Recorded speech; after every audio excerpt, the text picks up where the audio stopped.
Actually, yeah, pretty much every pivotal like moment in my career was based on like some hypothesis that I committed to seeing through. You're going up against all these companies spending billions of dollars on ads, and the brands that devote to making original content on YouTube, which is the largest watch platform on the planet, uh, will develop for themselves like massive brand loyalty from audiences that actually choose to watch their content. I'm Ryan Hashemi, founder and CEO of Snowball. I built the business at Jubilee Media, grew it to 14 million subscribers and 5 billion views, and you're on Behind the Brand with Brian Elliott. Everyone, welcome to another episode of the show. Ryan, Pleasure. welcome. Thank you. I usually ask my guests, how did you get this job?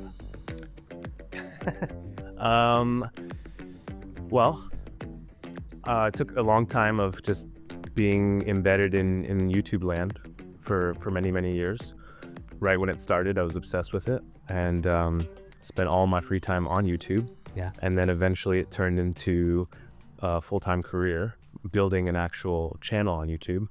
And we were, I think, early days in building a media company, strictly YouTube focused. And the learnings of that, I think, were pivotal in actually now launching an agency that helps brands figure out how to do YouTube. I love it. We were talking off camera that you're from St. Louis. That's right. YouTube, it's 2005, Mm-hmm. on that Universal Pictures, $50 million budget, marketing the studio's biggest titles at the time, walking the red carpet with movie stars. This little website comes out and it changes the game, like overnight. You're thinking, this is a big deal. Well, maybe it was 12 months because then it got acquired by Google. Where were you in 2005? What were you doing? I was in high school. Yeah. And Were you uploading? so it took me probably about a year and a half. Well, so I started uploading after, I think it might have been a Wall Street Journal article or some article that came out that was saying YouTubers were making six figures. And that's like nothing right now. But that was to me at the time mind blowing as a high schooler, because that's just where I thought people were having fun. And it was after I read that article that I started making content on YouTube. So I actually started a channel. It's called the Prize Channel, and realized I wasn't like that entertaining. I didn't know what to do. So I created a hub where we would bring YouTubers together to collaborate in this one channel, and we'd like do giveaways to their audience. And I was the sort of host of that Prize Channel. And that's where that channel then led me down the path to where I am now, because I got to collaborate with a lot of big YouTubers at the time, and then reconnected with them many years later after I went, to school, college, and got a real job. Yeah. And then circled back to YouTube. Yeah, it's so interesting. You talk about that giveaway strategy. Yeah. That's basically what Mr. Beast does. True. I mean, Yeah. wash, rinse, repeat. That's his whole shtick. Yeah. It's the whole shtick. Well, and leveling up. I mean, Correct. How you do it. Yeah. Outdoing himself every single time. Correct. Yeah. Which I don't know how he's going to make that scale. We'll see. Right. I think his Amazon special's out this week. It is. Yeah. Yeah, it is. Interesting. Mm-hmm. And so now I'm thinking back to like old school YouTubers. I'm thinking like Smosh. Right. And like Jet Marbles and like. Yeah. There was a guy named, he called himself Sexy Phil, Sexy Phil. He's now, Philip DeFranco is his. Philip DeFranco, of course. Yeah. So that was my first collab, very, very early days with him. Yeah. And then a couple other guys, this guy named Keep the Heat, Alex, is who I then reconnected with many years later to pull me back into YouTube. So cool. Yeah. So you were in front of the camera. I was. Yeah, and you were just recording with like a SLR or something. And yeah. Oh, and what was it? I don't even remember what camera it was. I think it was. I think it was a camcorder. Yeah, just whatever my parents had. Yes. So, because if we're gonna like earmark that time period, I mean, 2006 was iPhone 1. Right. I didn't even have an iPhone at the time. Yeah. Yeah. It was crazy. Right. And a lot of things started to sort of cascade. It was a whole, I think, shift from digital into social. Yes. 2007, Twitter launches at South by Southwest. Everyone goes nuts. Right. That was such a big deal. I remember like this watershed moment where like the world was suddenly connected. True. Twitter just took off like crazy. Right. Facebook was just coming out of the colleges, just a couple years out, maybe 3 years out, 2 years out. 2004, 05, 06, those are big years for Mark Zuckerberg, wading through all his problems, trying to figure out, man, it's back in the day. Good time. A long time ago. Yeah. And yet it's like, it's been forever, but it feels like still so early in this, sort of tide shift that's happening. I agree. I feel like almost like everything and nothing has changed. Right. So how did you evolve the plan? You recognize that maybe you're not Phil DeFranco, you're great on camera or quick with the words. Right. Were you doing all the editing too? I was, yeah. So, you're self-taught just like all of us. Everybody, yeah. Doing this as a one-man band in your bedroom. Yes. How did you evolve the plan? How did you see, what were you seeing at the time? I think it was just the level, and still today why I love YouTube so much, the level of depth of relationship that you have with your audience is just unlike any platform I've seen. And the fandom, the ability to actually leverage your audience to get them to convert in whatever way you have in mind, it just seemed unparalleled. And there's a very sticky audience that kept coming back. They're very engaged in the comment section. Yeah. It felt like at the time, and I don't know well, we're close there with Mr. Beast and folks like him, but it felt like at the time, like these are going to be the next, celebrities. Yeah. That's maybe my first like aha moment, was just how much people cared about the folks that they're watching on YouTube. Yeah. I didn't see anything else like that. Yeah. We should also mention Marquez, MKBHD. We should mention iJustine. We should mention Casey Neistat. Those are the Casey Neistat years. Oh, yeah. That 2008 That's right. to 2014. Yeah. Like the heyday. Yeah, he was instrumental. He changed a lot of storytelling, like what was possible on YouTube. And I think he brought in a whole, I think YouTube owes a lot to Casey, actually. He brought in a lot of, opened the eyes, I think, of storytellers, filmmakers, etc., that this can actually be it's not just for fun and vlogging or whatever. Yeah, and brand deals too, like the way he did this brand integration, that iconic Nike spot that I think he did. He tells that story. I think they gave him $25,000. Yeah. And I don't know, I think it's probably over 30 million views at this point. So yeah, he crushed it for the brands he worked with, for sure. Yeah. And so where did it take you then? So you made a pivot at some point. Yeah. Oh yeah. So it wasn't linear. I at some point gave up on YouTube for myself, and like, okay, cool. That was like a fun experiment. And then I went to college and studied finance and economics, and then went into finance full time as a career. Yeah. So doing investment research, numbers guy. Numbers, yeah. Recommending stocks, all that stuff for clients. And I actually really enjoyed that. But then I was a little bit, I think, just working in a corporate environment, even though I love the subject, I just very quickly learned I guess I'm just wired a little differently, because it just felt soul crushing, even with the topic I cared about. Yeah. So, and then as I was beginning to feel that, one of the YouTubers who I collaborated with in high school reached out to me. I was like, oh, hey, you're in business now. Awesome. There's like hundreds of problems in this industry. It's still a baby. There's massive opportunity. Here are all the problems I'm seeing. Here are like all the ways I feel like they could be solved. But I have no business background. I don't know how to, actualize any of this. Like, would you want to get involved? And so I did. I would moonlight. I'd come home from the investment job, and then from 5 till midnight, he and I would work together. And eventually that thing we were doing was making enough money for me to quit my job. And at the time, we were trying to solve creator collaborations. Like, one of the major ways you grew as a creator was just finding another creator and sort of cross-pollinating your audiences together and collaborating. Yeah. But there wasn't a great way. So if you were in St. Louis, for example, there wasn't a great way, actually no way really, to be like, okay, who else is in St. Louis that makes YouTube videos that I could just do a collab with? Yeah. It was very difficult to find like-minded creators. And so we were trying to solve that problem. We first created a like physical community. We would host events for YouTubers, get sponsors to pay for the events. And then we, started making an app, and it was like LinkedIn at the time for exclusively for creators. So that pulled me back into the world in some way. What was it called? Rise 9. That's what it calls, Rise 9. Yeah. Do you like Behance? No, nothing like that. Yeah, no, it's dead now, but Yeah. it was very cool. And then while I was doing that, I got connected to Jason.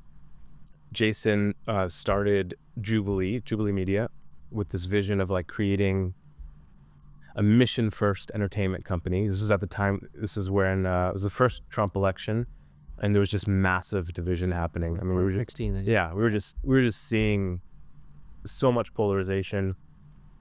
And Jason had been doing, with Jubilee, he'd been doing nonprofit work for a while, like trying to use media to raise funds for clean water or sex trafficking. Yeah. And then the vision became bigger. It was like, how can we affect culture and be the antithesis to all this polarization?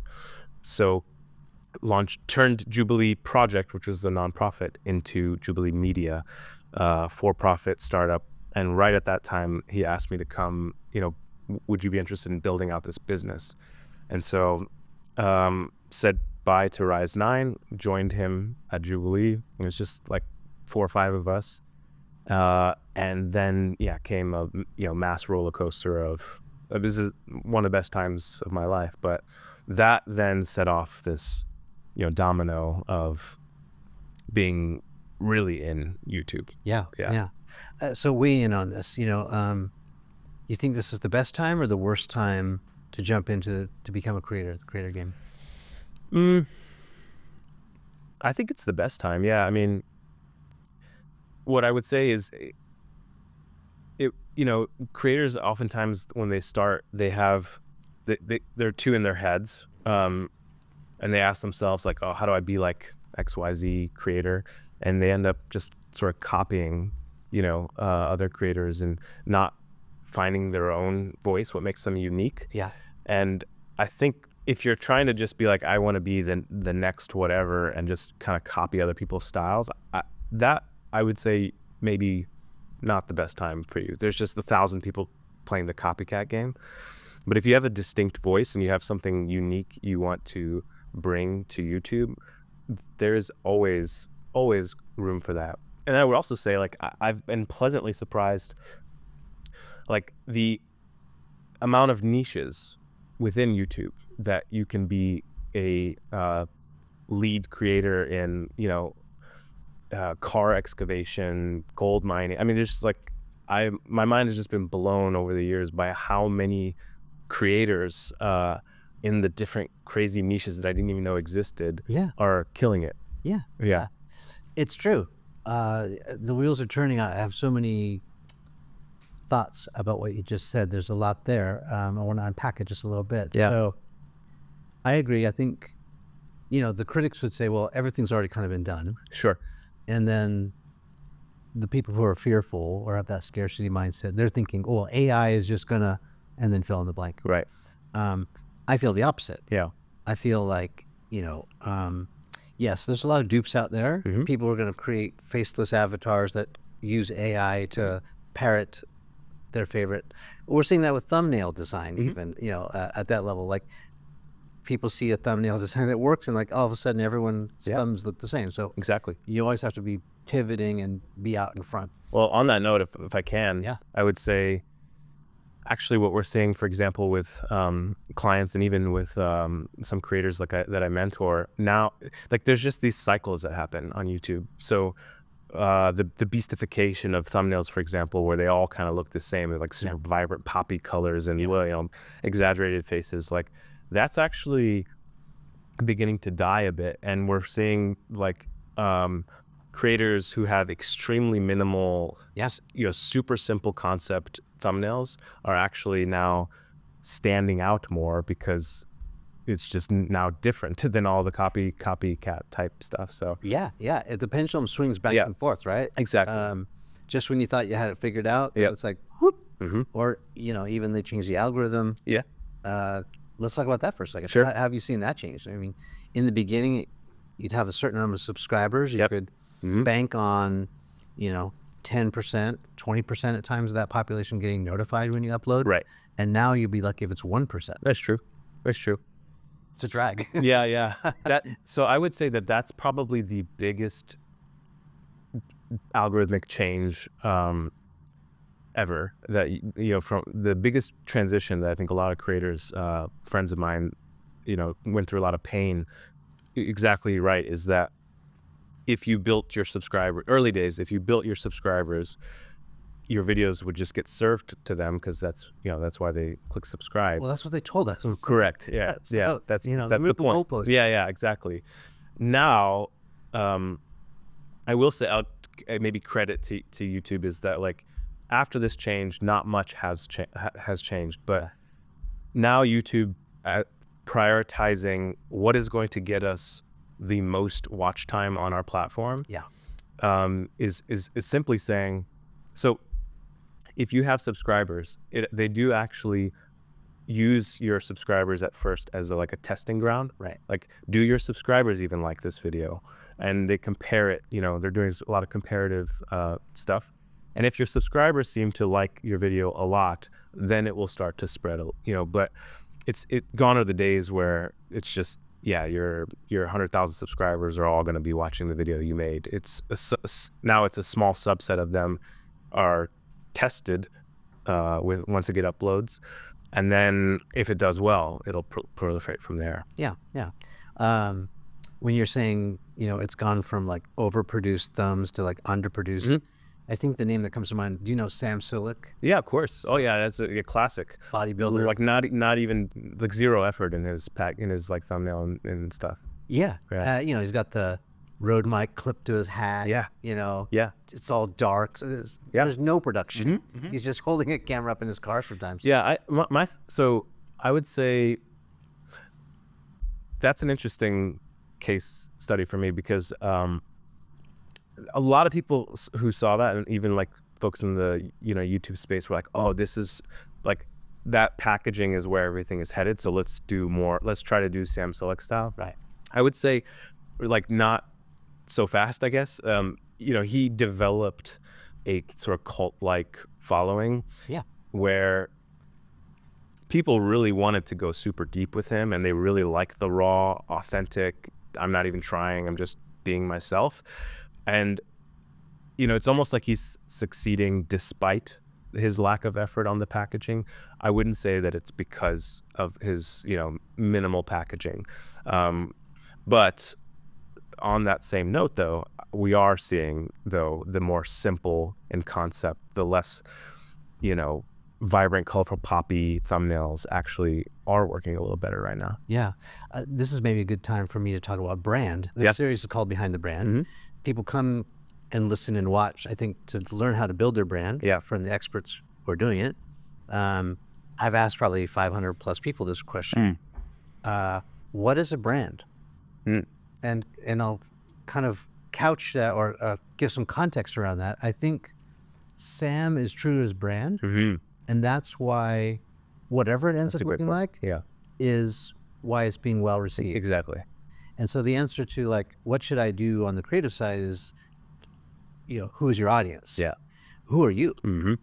So how do you, because I want to understand too, like how you think about brand, but I also think of, how you maybe position the Snowball brand. Yeah. Yeah. That's a great point. I think what you said is 100% accurate. Brand is, to me, basically the outward expression of like what you are trying to do as a company.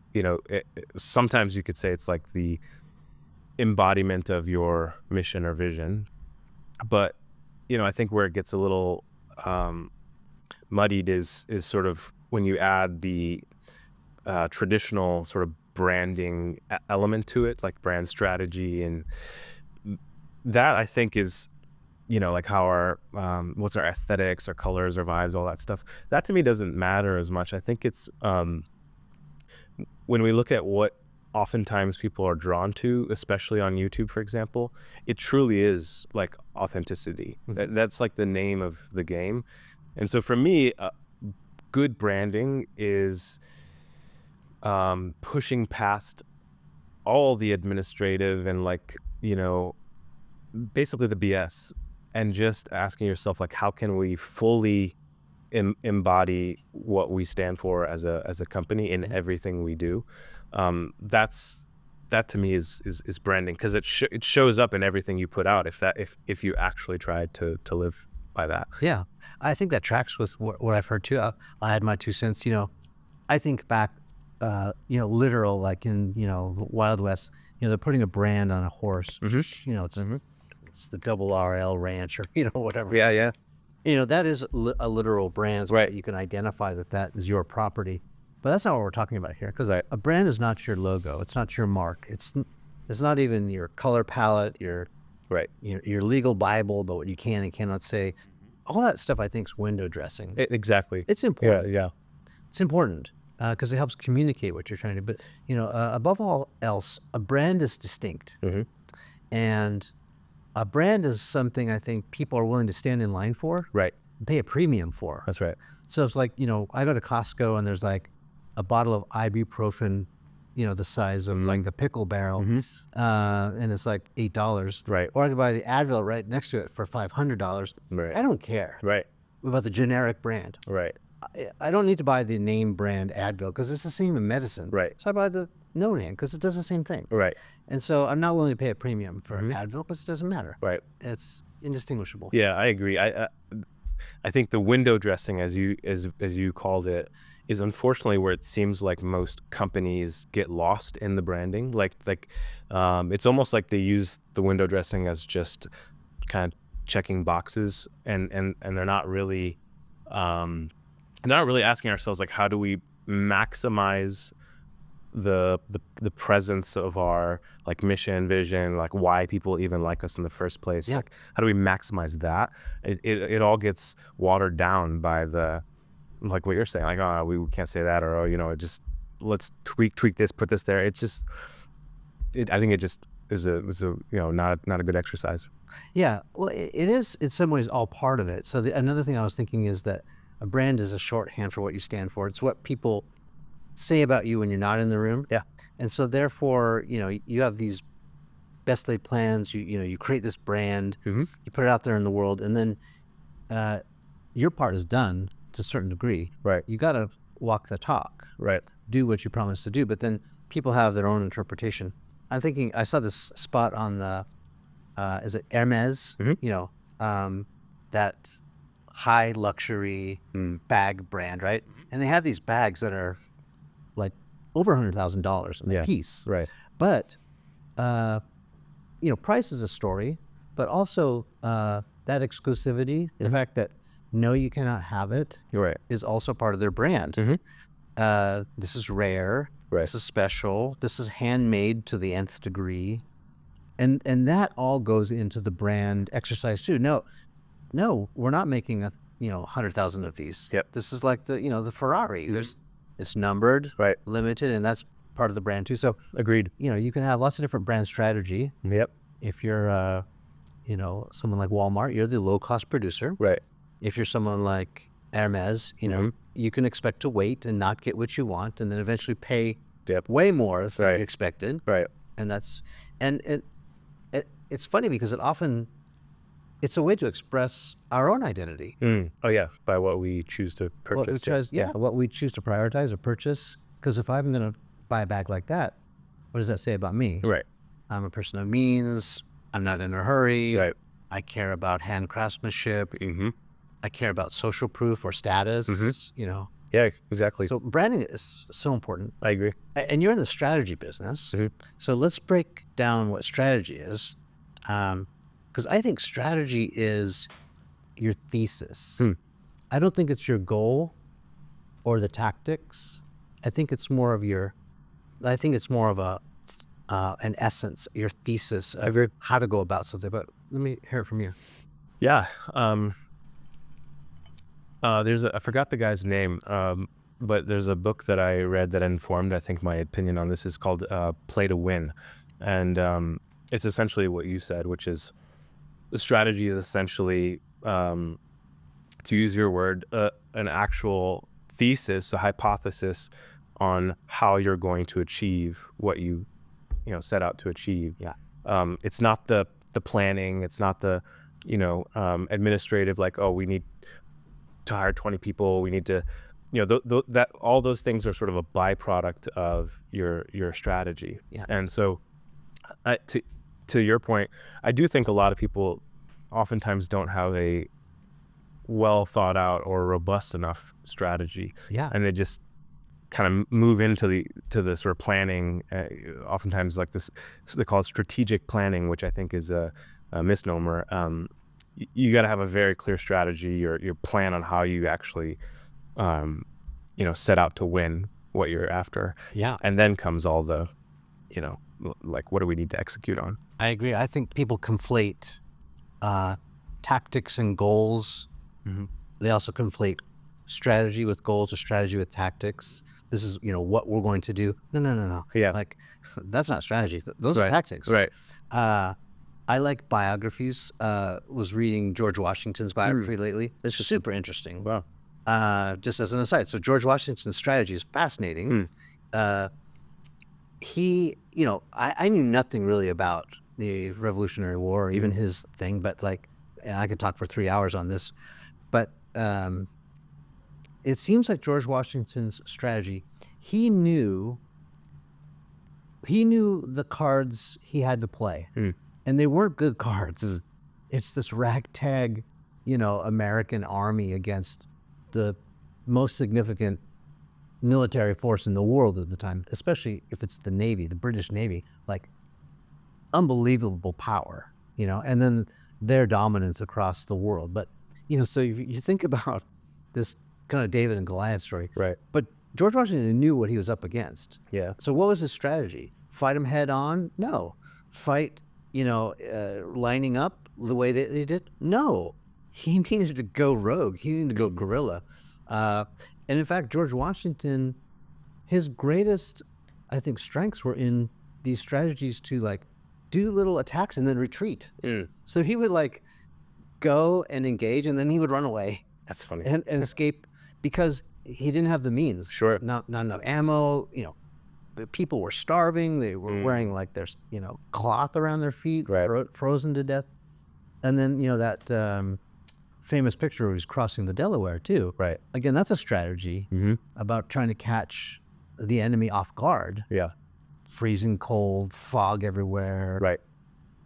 Tumultuous waters. I mean, So yeah. the strategy is so important. And one of my mentors, Seth Godin, said something that stuck with me. He said, it doesn't matter how fast you're going. If you're going in the wrong direction, it's no good. Right. So strategy, understanding, how you're going to go about it, that thesis is so important. Agreed. And often will dictate the outcome. Right.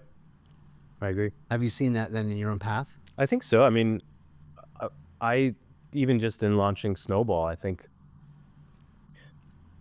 it was entirely launched on a thesis, and had no idea what the tactics were going to be. And to me, actually, yeah, pretty much every pivotal moment in my career was based on some hypothesis that I committed to seeing through. And I'll say for Snowball, for example, we in this world of complicated marketing, it's almost like, to borrow from the George Washington example, you're going up against all these companies spending billions of dollars on ads, and think about all the different billboards, campaigns, TV spots. My hypothesis was that the brands that devote to making original content on YouTube, which is the largest watch platform on the planet, will develop for themselves massive brand loyalty from audiences that actually choose to watch their content, not just ads sprayed in front of them, right? Right.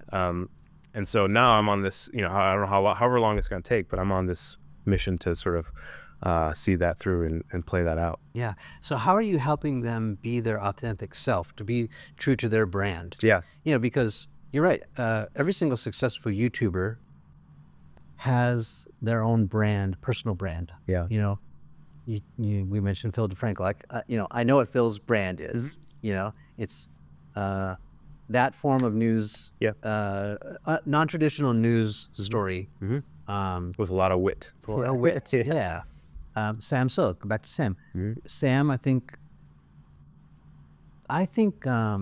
strategy requires a ton of empathy.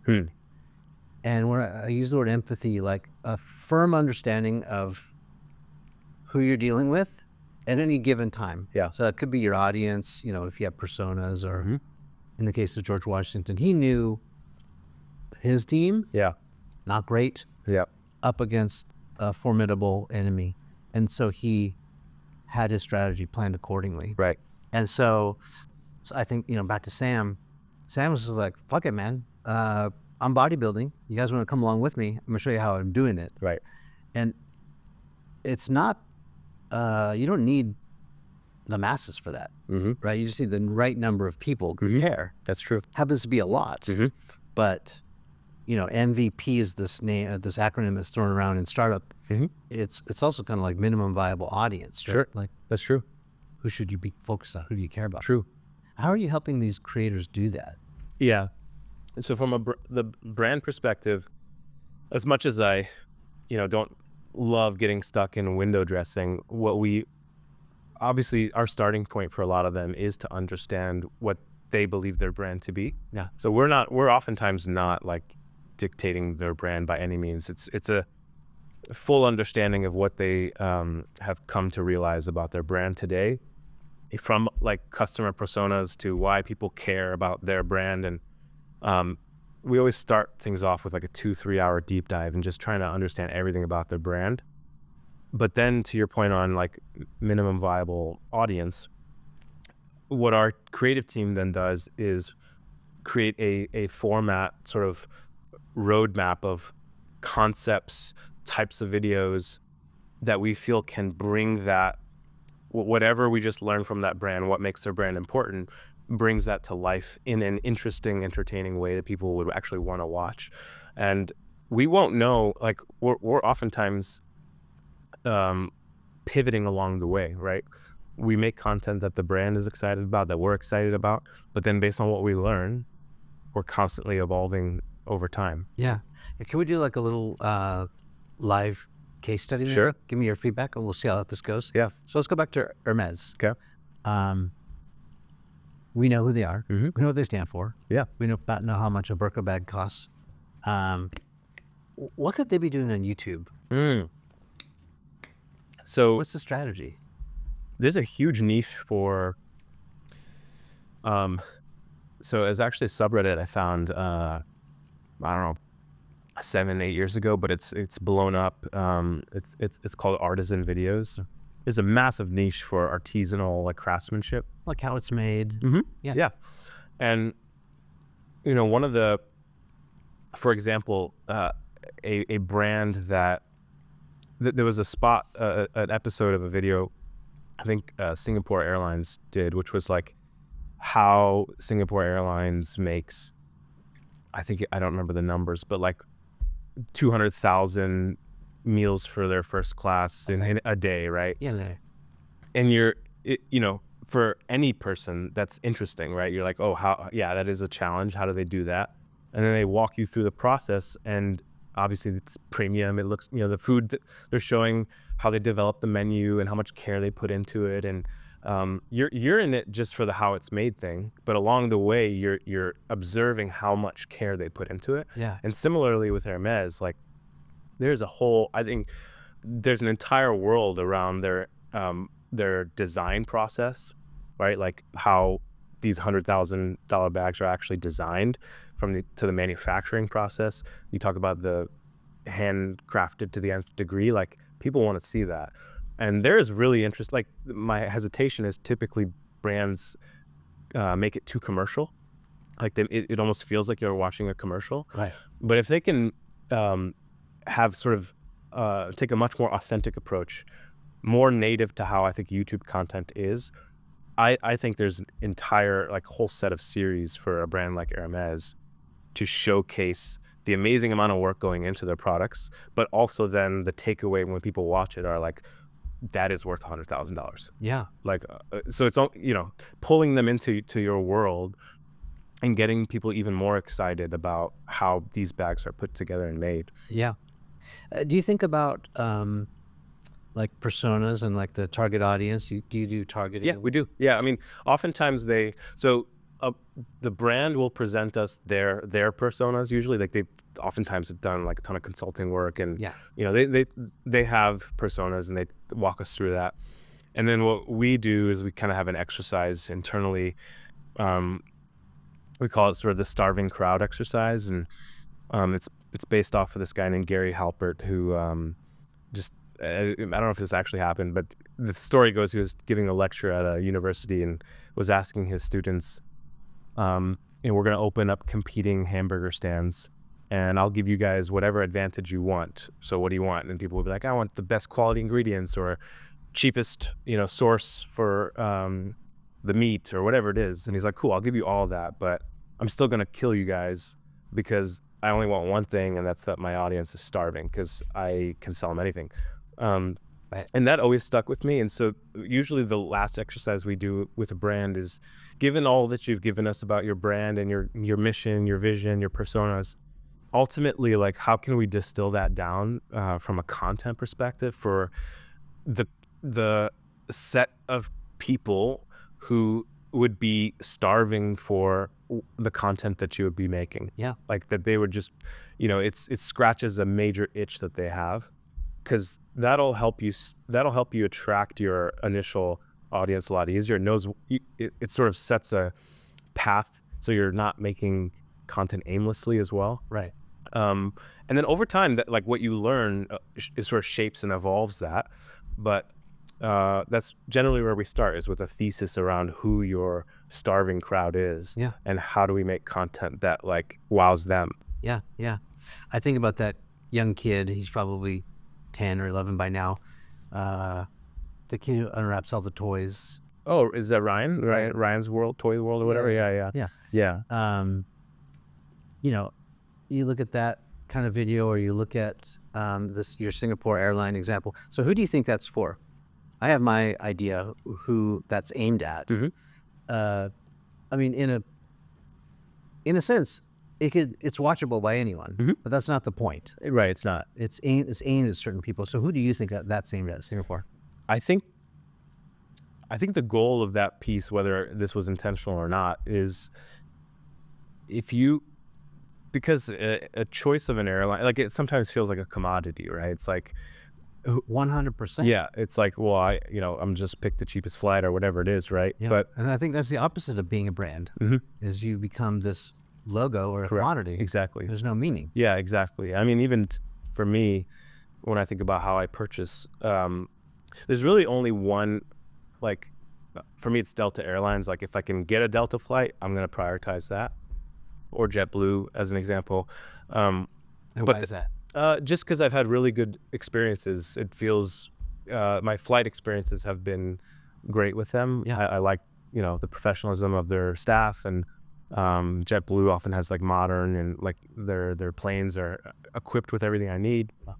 And for Singapore Airlines, I think when you watch that video, what you want your consumer to be doing when they choose an airline to purchase from is, I think you want them to be thinking from an experiential perspective, as opposed to just, okay, that one has the cheapest price.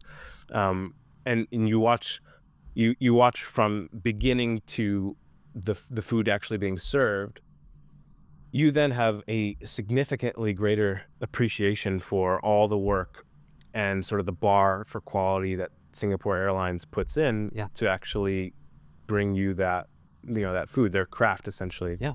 And so if it can nudge someone in that final decision making, where it's like, they see, like, how can I make my trip even better? Or I think this would be a significantly better 14-hour flight. Yes, I'll pay a little bit more, but I get that Singapore Airlines experience. Like, that's what that video does. It puts the buyer in that frame of mind, removing them from commodity status a bit and into the experiential feeling and brand, and like, quality that I think they want people to think. Yeah. I just keep going back. I mean, I think that's a strategy, and I think I keep going back to empathy because, and I'm just guessing because I don't know. Yeah.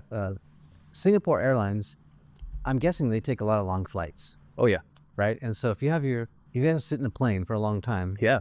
one of the major things is comfort, food, like just being hydrated, nutrition, Exactly. having a good experience. And traditionally, airplane food is shit, right? Yeah. So it sounds like what they're saying without saying it in this show and tell is Yeah. like, hey, we know you're going to be on a plane for a long time. Right. We know the food is usually terrible. Yep. Ours is not. Right. We're going to have a great experience. Our flight attendants are well dressed. Yep. Super polite. You're going to get one of those warm towels, Exactly. and then you're going to have this amazing meal. And let us show how it's made. Yeah, see, to me, like, when you say that, the feeling that comes to my mind is, for Singapore Airlines, what they're saying is your vacation does not start when you arrive to your location. Yeah. It starts when you get on our plane. Yeah. Like, you actually you enjoy that whatever 12-hour flight from departure to land. Yeah. And especially if it's a long distance flight, like those often are, it can be 10-20% of your entire vacation time. Yeah. Right. So why not have a really great experience getting to your location? Yeah, and I think that's where people with personal brands and the brands themselves really need to live in that space. You think about a company like Uber. Yes, they maybe trying to replace taxis, but it wasn't about getting from A to B. It was about convenience, or like having control over when and where you picked up your car. So in the same sense, Singapore Airlines is, they understand their customer. Yep. The problem that they've got to solve. Again, back to your example about, I just want to find this person who's starving. Right. That's their problem to solve. They're hungry. They have no food. We're going to fill that hole. Yeah. Literally. So strategy about empathy. I agree. Yeah. Okay, so Snowball, love the name. What is the Snowball brand? Still a work in progress, because we are about 7-8 months old now. But the idea behind Snowball as a brand is, I think I'm just tired, especially my I love brands. I have a lot of favorite brands, and I go and look at their social content, and it's usually awful, right? And it kind of bothers me. Like, they're innovative brands, they're making incredible products, and nothing they're doing on social matches how amazing I feel about their brand. Yeah, it's kind let's of call them out in a constructive way. To say, we love your brand, but you're effing it up on social, and then maybe let's offer some suggestions. So toss out a couple that you think. Sure. I mean, someone I pitched the other day, or just I have like a interview that we're trying to do with him. Whoop, the fitness band Whoop. So I know Will Ahmed. Will's been on this. Oh, has he? Yes. Amazing. So I sent him and his chief of staff like a proposal, like just offering value only. Like, look, I love your brand, and you guys are innovative. You have a long life ahead of you, but your content is bad, and they're beginning to invest in it more. And so I gave them a lot of thought starters on where they can start with the content. And they have Cristiano Ronaldo, and they have access to a bunch of Mahomes, and all these guys. Yeah. So I mean, and yet when you look at their content, so they have a really great podcast with Will and athletes. Yeah. But even then, they're undermining its success potential by not putting enough effort into the packaging. Like, the thumbnail and title is so critical on YouTube, and I don't think they're doing a good job with it. And so I gave them suggestions on that as well. But for them, their main, the way they could improve significantly is in the formats. Like, what they actually make could be significantly better. And I'm happy to get into what I pitched them. But well, maybe not the pitch, but so by formats, you're talking about like vertical, horizontal. You're talking about platform specific. No, mostly like maybe what we would call shows, or what series of content you should make. Yeah. Creating series that actually embody the uniqueness of their product, but also are fascinating to watch. Like the entire goal of Snowball is to help awesome brands make content people actually want to watch. They choose to watch. So helping them pivot from, uninvited interrupter with ads, right, to a preferred choice in content. Yeah. Oh, this is an advertorial for Whoop. I've seen this 1,000 times. They just want me to buy the thing. Yeah. I mean, people like those have their places, right? But people are a little bit tired of being sold to, right? And the thesis that Snowball is built on, and we're actually launching a research partnership with USC to measure some of this. But if people actually seek out your content and choose to watch it, and it's entertaining to watch, and you've won their respect from a content perspective, that's going to have massive, I think, brand lift, brand affinity, recognition, way more than a cool, I don't know, TV ad or Instagram ad or whatever it is. Yeah. And so that's kind of, our brand is like the embodiment of that. And Snowball is essentially, the snowball effect, right? We think over time, you play the long game, this is going to have it becomes a brand moat for you. Mm-hmm. Everyone else is doing whatever you're trying to do in marketing right now. Very few people are trying to make really great organic content. Very, very few brands. And so I think it's the next 10 years of differentiation for brands is this. Yeah. Now that you mention it, there was an OG in the space, and they're still the OG, but there's not many others. You're right. And that's Red Bull. Yeah. Oh, yeah. Red Bull is... My wife works for Red Bull. Oh, yeah. Perfect. Yeah. I mean, they've been... amazing, yeah. They've been the leader. Yeah. They get it. From like the very beginning. Yeah. It's funny because... there's no product in that. Yeah, I know. It's like, they most of their investment, when you look at like personnel and operations and all that stuff, it's mostly in the manufacturing of the attention, not like, in fact, I think they have a lot of partnerships in the actual producing of their product. I'd be surprised, yeah. But all of their attention goes into the embodiment of the Red Bull, spirit in content. Yeah. And I think sometimes, Red Bull is tough because a lot of brands look at Red Bull and they're like, well, we're just not that. Like, that's, we're not energy and caffeine, and we can't do that. And I think that's, unfortunately, if a brand wants to do events or whatever, they're not going to look at Disneyland and be like, oh, we can't compete with that. It's just, you're not trying to do what Red Bull does. What Red Bull does really, really well is make content that's true to their brand. So the question is just like, what is great content that's true to your brand? Yeah. It will look very different than what Red Bull is doing. You don't have to jump off whatever they're doing, deep dive through space. Yeah, to your point though, you can't copy their strategy. Mm-hmm. Yeah. Because that strategy can work for Hermes, correct, or for Mr. Beast, or for others. The other brand that comes to mind that's doing well is Yeti. I hear that one a lot. Like, just super, like, very authentic to the brand. Agreed. I agree.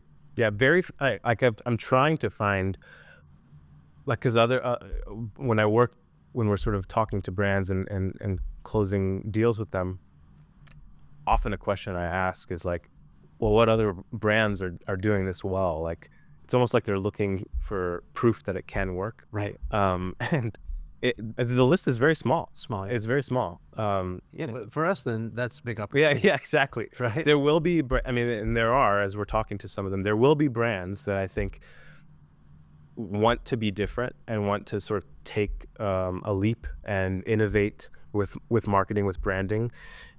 And I think at my gut is, in the next 1 to 2 years, there will be a sort of avalanche of, I can't call them follower brands, but as they finally see, that's really cool. There's just going to be a tidal wave of brands finally seeking to make good organic content. Yeah. I mean, it's speculating, but I would say I have a feeling I know why they are so stuck in that rut? I'd love to hear it. Yeah. Well, lots of different reasons. One, the leadership is old school. True. And they haven't done it before. Another reason is, man, it's sort of like this crack addiction, or a crack habit of paid media. Right. Because, you know, if I know that my ROAS is going to be 3, 4, 7, That's true. well, heck, Ryan, you know, I give you $1, I get $3 back. Right. I'm gonna do that all day long. Wash, rinse, repeat. And That's true. it's like this addiction, and because it's measurable. Whereas if you create this series, it's more nebulous. It's you're building a brand. You're not doing advertising, direct marketing. That's right. That's right. This oftentimes falls into, you know, if you look at like marketing budgets and you have just sort of traditional marketing media dollars, this often is put in the sort of branding, you know, category where it's harder to measure ROI. Yeah, it's still in their cost center though. So they're thinking, well, there's a That's cost right. output. You know, where's the input? It's like you do a trade show. Okay, the booth costs $20,000. Yep. You know, we write, you know, $30,000 worth of orders. Okay, the ROI was $10K. That's right. But that's not how this works. Yeah. So one of our clients is Ahrefs. They're a large like SaaS SEO tool, and I really like how their mindset is very forward thinking. You would think like what does a SaaS like technical B2B SaaS company deserve being on YouTube for? Like how do they make Seems boring, you know. It's very boring. Yeah.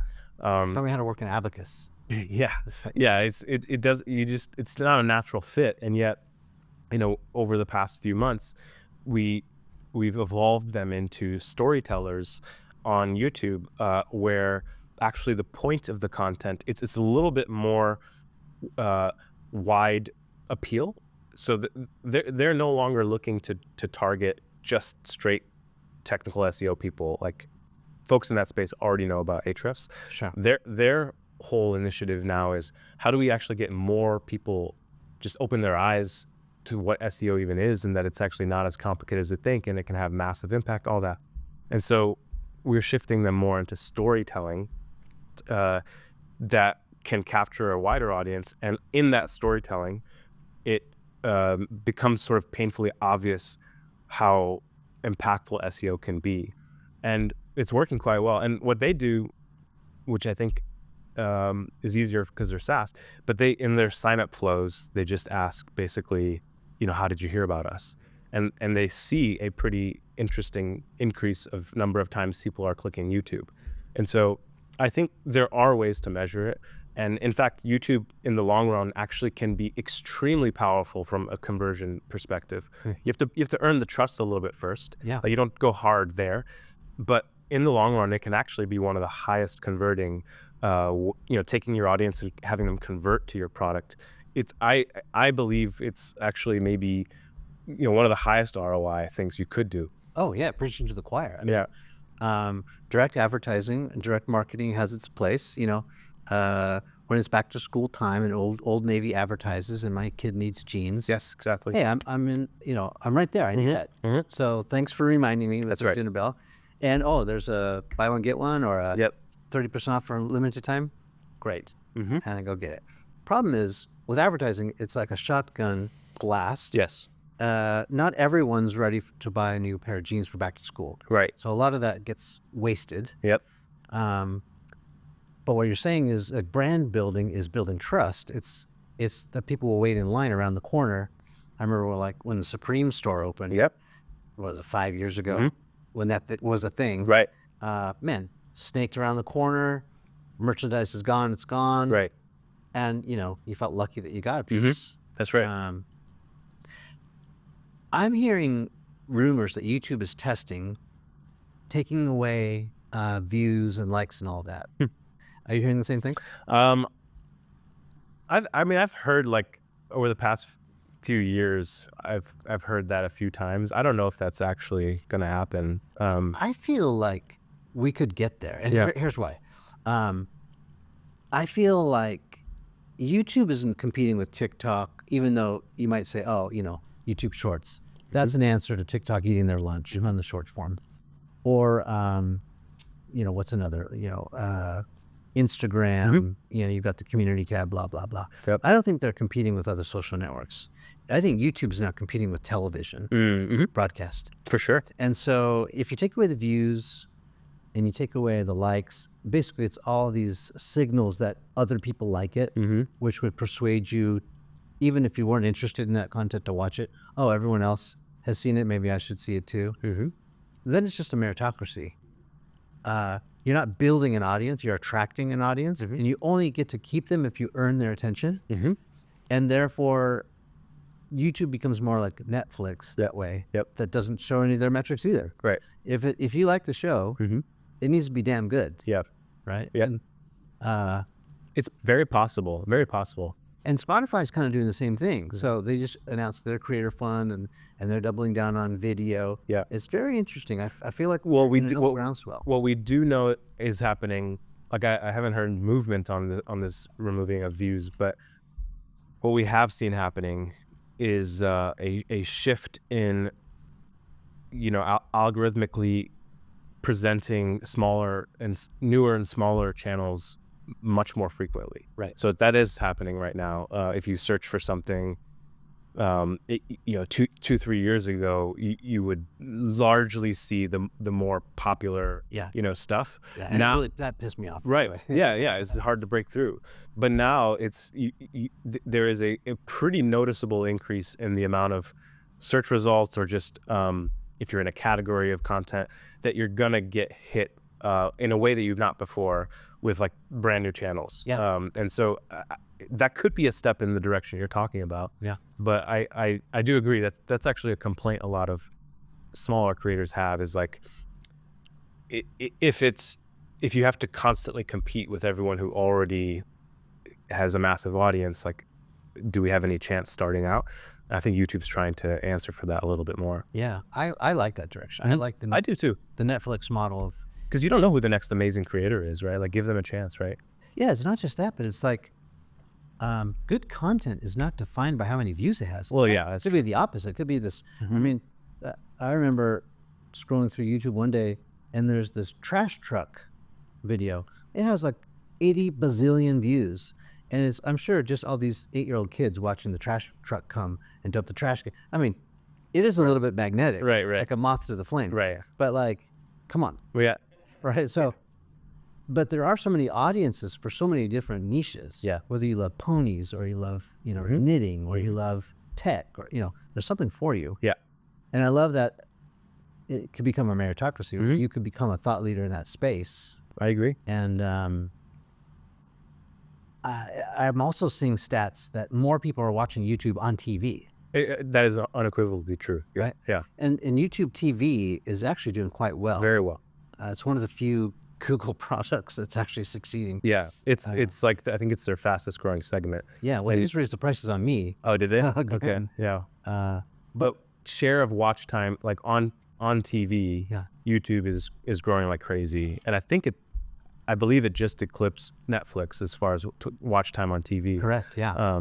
So it's about the most relevant, content platform there is, in my opinion. Yeah. And that's why I'm excited, going back full circle to our, is this the best time or the worst time to create? That's why I think it's the best time. Right. Because especially if you have a series like ours, or if you're a creator thinking about creating a series, even if you're a Singapore Airlines or a Hermes or Whoop brand, you could serialize your content, story-driven, that's actually watchable, that people would tune in to watch.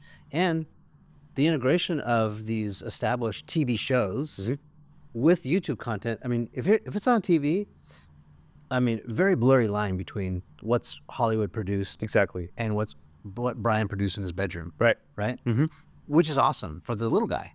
I agree. Again, it's meritocracy. Totally agree. Yeah. Yeah. That's what drew me to YouTube in the first place. It's like taking control. I think that's, as a kid, what was like why my heart was so in it. It was like, you mean anybody? It's like, it's so cool. It's cool that you can become, you can make an impact if you just understand like how to play the game right, Yeah. anybody can make an impact. Yeah, so let's pick that apart a little bit more too, like how to play the game right. So let's say, you come up with this elegant strategy, you execute on it, you have it executed, and then you're not seeing a lot of traction, Yeah. right? Some of the metrics, some of the data points, feedback is views and engagement. Yep. You're not seeing a lot, but that doesn't mean it's bad content.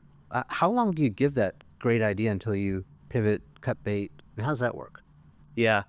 So I think maybe I would start a couple steps back, because I think the thing that most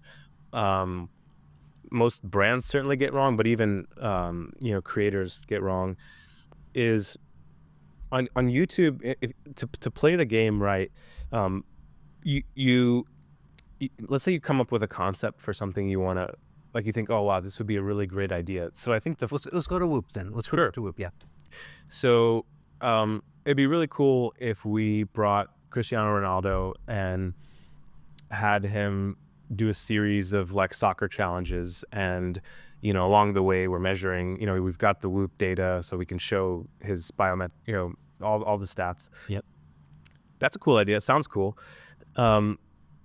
What will happen is like, all right, cool, let's make that, let's do it, let's bring Cristiano in, let's film this thing, make it however cool we want, and then time to upload. At this stage, they ask 99% of the time, at this very stage when it's about ready to upload, it's what's the thumbnail and title going to be, and that's the exact opposite order of what you should be doing. Right. And so to play this game well, what you should be doing is ask yourself, sure, yes, what is the concept that I think is worth filming?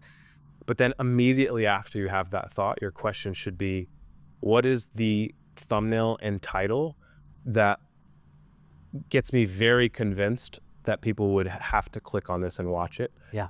And I often argue, it's kind of maybe a hot take, but I would argue that if you cannot come up with that packaging, like if it's not clear to you what a thumbnail and title would be that deserves people's click, you shouldn't even make that thing. You're just wasting your time. Yeah. Like what good is it if you made something incredible and no one watches it?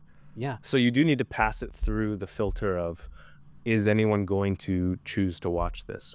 Yeah, and I'll even take it a step further back. Yeah. And use your own example. Sure. Is where are my hungry people at?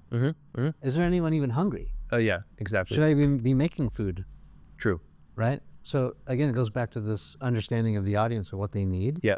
Because it is sort of fundamental when you think about it. You're right. To your point, the order of operations is wrong. Even in manufacturing, it's like, hey, I thought of making this product. I think it's a great idea. Maybe it solves my problem, but I don't know about other people, but I'm just going to make it. Yeah. Spend money on a die, manufacturing, you make a minimum quantity and you take it to market. Yes. And no one buys it. Surprise, surprise. You should first find out where the demand is. Yeah. So a couple of things I pitched Whoop, for example, just to give you a sense.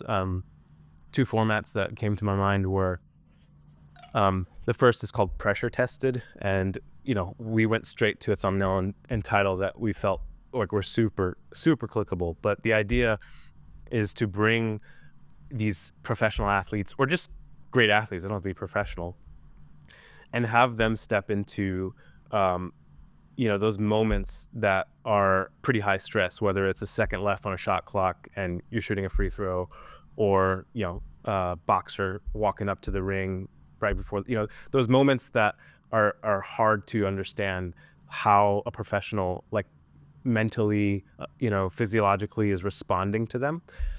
And there's mass curiosity, I think, amongst all of us, like, what makes us different than a professional athlete, and being able to actually put them in those moments compared to just your regular everyday people, right, and see how because Whoop gives you all that data, right, as they step up to these challenges, what is happening physiologically that is, or maybe not different, but different than your everyday person who, I would imagine, is sweating bullets and heart rate is skyrocketing. And so giving that inside scoop, it also highlights the product in an amazing way, like how much insight you get from the Whoop product. Yeah. But then pulls the curtain open to the millions of people who are just fascinated by professional athletes and like what makes them different. Yeah, and sometimes I think that we're holding up a mirror Mhm. and we think, am I like Cristiano in Sure. any way? Yeah. Like, True. oh, he does it like this, so do I. That's Yeah. cool. Yeah. So, we're attracted to that. It's true. Or it's aspirational. 100%. I mean, if you saw Cristiano going for a free kick or whatever penalty kick, and you see his heart rate going to whatever 160, you're like, oh, he's just like me. Like, Yeah. you might think he's cool as a bird or whatever. I think it makes athletes even more relatable as well. Yeah. Um, Actually, I just saw a little clip of that movie you're making Yeah. in my head, which is Cristiano does it, you see what happens, and then the average dude does it too, and he sees himself doing it as well as Cristiano, but we see how it actually is, right. and like the delusion in his mind or the Sure. distortion, Sure. and he's just like, yes, and we're just like, oh, Yeah. not quite, buddy. Yeah. You got a few years ahead of you, dude. Yeah, get to there. Could be fun. Yeah. Yeah. So I had a few ideas for them that, I broke down what the packaging would look like and how it would happen and all that. And I think that's generally the approach that I think anybody should take, is just like concept to quickly understanding how this would be a must watch Yeah. for a bunch of people. Yeah, and you're right. You kind of put it into these categories of, mystique Mhm. or suspense, cliffhanger, whatever. There's these categories, right? Yep. And you're using the word format. That's a TV term. Right. Survivor, which is a format show. Yeah. It's a competition show. Yep. That's the format. Yeah, exactly. You know. I like we tend to go to formats instead of just like one-off videos because they have repeatability to them. Yeah. You can swap in like Hot Ones is arguably the most successful YouTube format of all time, unless you count Mr. Beast stuff. But it's an interview show, Hot Wings, and it doesn't matter how many. It arguably has infinite lifespan because you just swap in for a new celebrity that you care about, Right. and you see them die over Hot Wings. Like it has a long lifespan. Yeah. So I gravitate to formats a bit more. Yeah, it's smart. Okay, so recapping what you said, think in terms of format. Think about, the audience that you're seeking to serve. Mhm. What is their I'm starving moment that you can solve? Exactly. Order of operations, it's, can you show the thumbnail solving the problem that you're thinking about solving Mhm. in a, whatever size pixel that is. Yeah. Yeah. Small. Mm-hmm. It's small, right? Exactly. So oftentimes the problem is the complexity of the idea can't be distilled into something simple. Yeah. And that's usually that has, in my case, usually what I kill an idea for that reason is like we thought it was a really cool, like an example of this was at Jubilee we made a show called Reverse Relationship, which was like what would happen if we brought like blind date people together, and instead of having them go through this order of sequences that you normally go through in dating, like first date and then whatever, we reverse it all. So actually the very first time they see each other is under an altar. At the altar. Yeah. And then Who you or don't. yeah. And then they kiss without seeing each other. Then we put them in a bed. Then they meet each other's families, and Yeah. we did it, and it was really fascinating. But the series didn't do as well because we could, like, it was complicated to describe in the thumbnail and title. Like, how do you take that entire sequence of events and make it into one simple thing? It was difficult. Yeah. We gave it our best shot, but I can see the pitch meaning. It's Benjamin Buttons meets 90 Day Fiancé. exactly. It's very difficult to describe, and like, because you only get oftentimes a millisecond. Like that's so I have these tests for what makes a good thumbnail, and one of them is the millisecond test. Like I quite literally just look at it and look away. Yeah. And do you immediately know what it is? Like It's a billboard. yeah, if you have to sit and read it and like think for a few seconds, it's not good. Like it needs to be very instantly clear. Yeah. Well, I mean, it's a bit of an indictment on me. I think this is a huge area of improvement for us and our channel. Yeah. I mean, it makes massive impact. It does. Yeah. Yeah. Because people have choices. Yeah. And they are swiping left and swiping right and swiping up and down, Yep. And another thing we do is we take a screenshot. There's a tool now that does this, but we used to do it manually.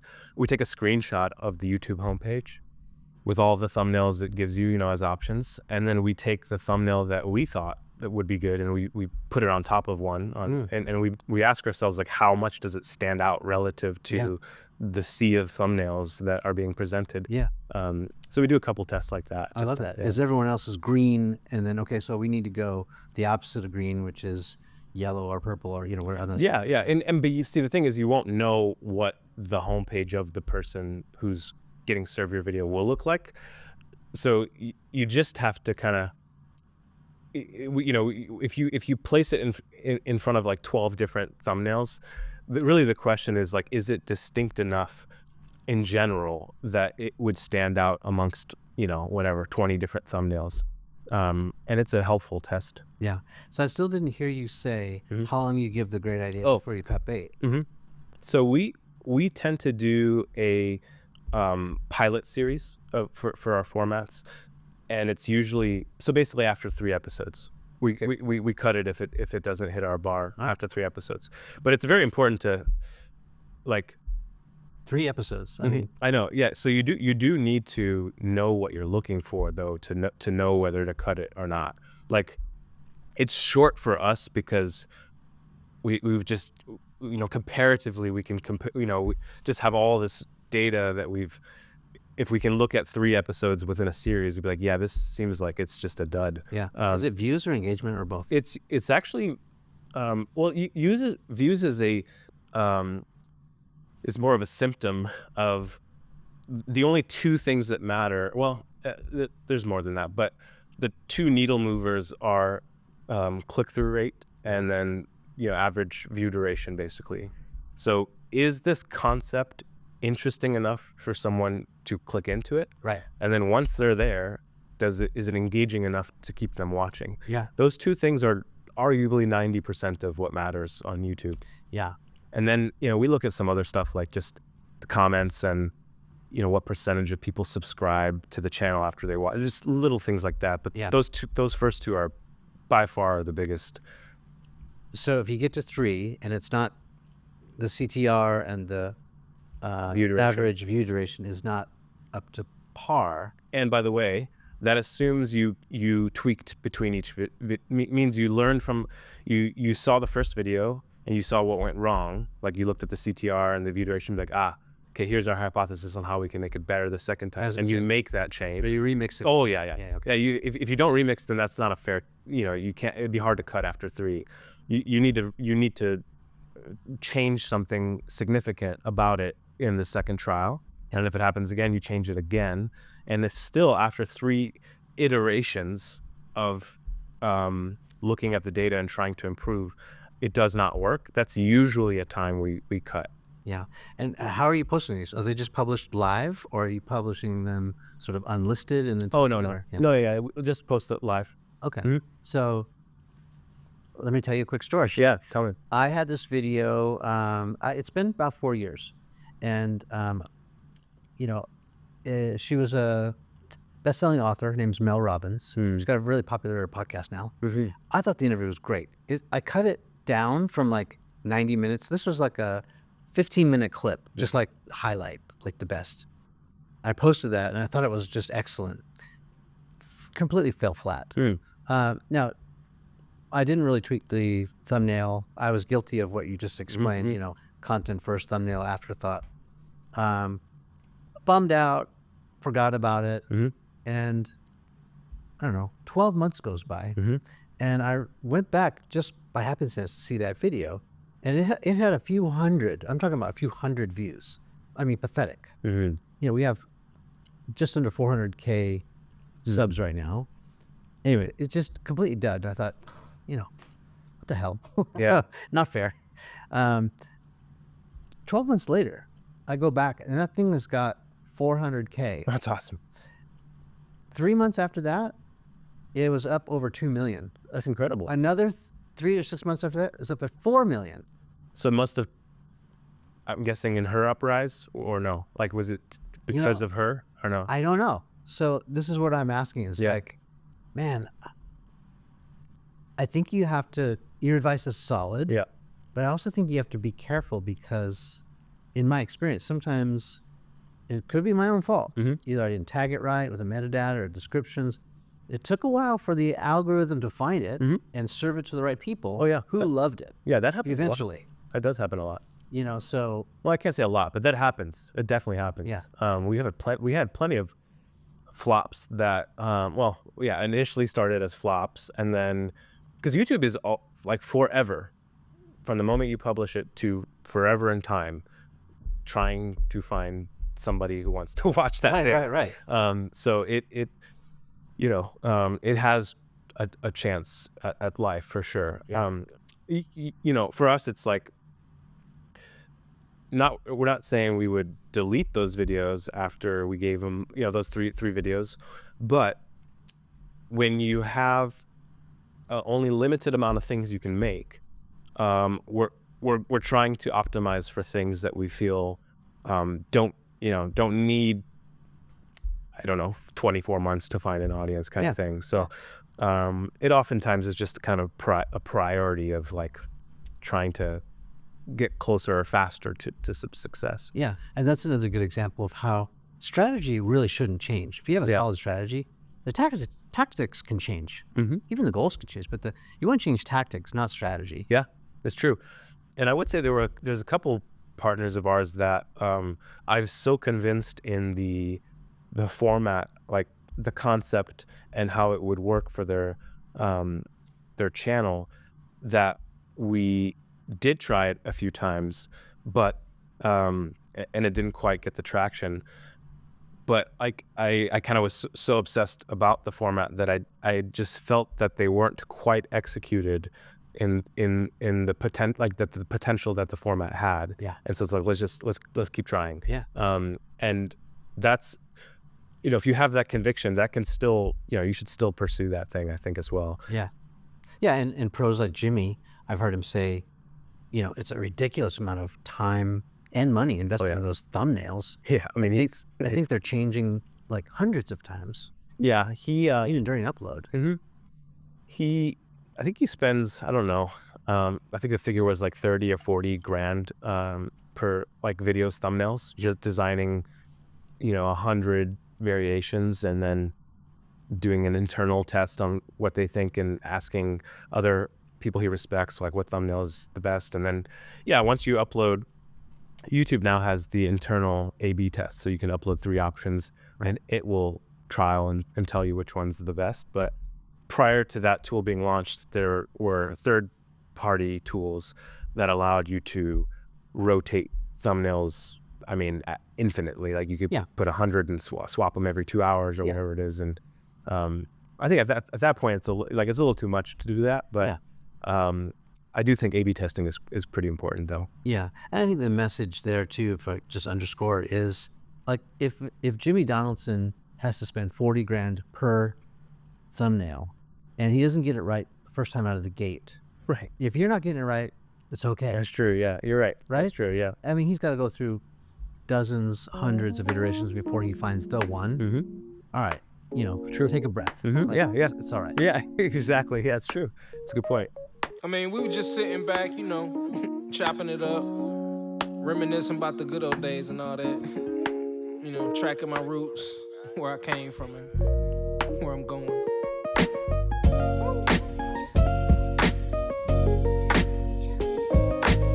But like I say, man, always said it. It's not about the destination. It's all about the journey.